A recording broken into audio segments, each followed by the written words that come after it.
ज्ञान देने वाला, संसार का बनाने वाला, सुख दुख देने वाला कोई एक शक्ति ऐसी है जो हमें आंखों से दिखाई नहीं देती। वो एक शक्ति है। वेद के पढ़ने से पता चल जाएगा, क्योंकि वेदों का जो कथन है वो ऐसा है कि बड़े बड़े ऋषि मुनियों की बस की कोई बात नहीं है।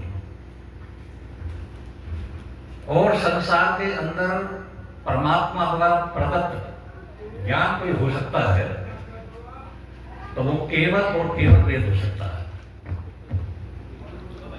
कुरान वाले भी कहते हैं अल्लाह की देन है, बाइबल वाले भी कहते हैं, सभी कहते हैं। लेकिन संसार के अंदर परमपिता परमात्मा के द्वारा ज्ञान दिया हुआ कोई ज्ञान है तो वो केवल वेद है। और मैं नहीं कह रहा, दुनिया के 289 विद्वान, यूरोप के 289 विद्वान इस बात को आजकल स्वीकार कर चुके हैं।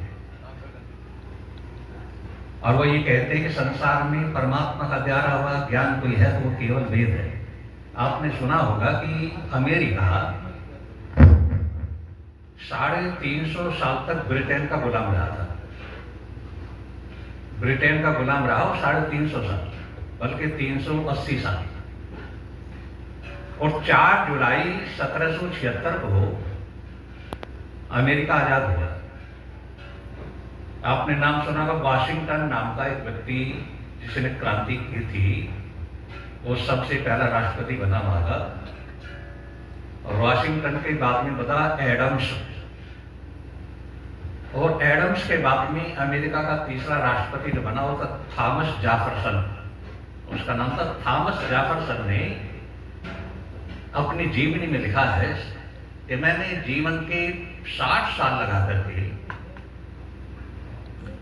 कुरान, बाइबल, वेद और पुराण इनको पढ़ा मैंने। जब मैंने बाइबल और कुरान को पढ़ा तो मैं इस परिणाम पर पहुंचा कि ये किसी पागल का प्रलाप है या नशे की छाने में कोई लिखता चला गया है।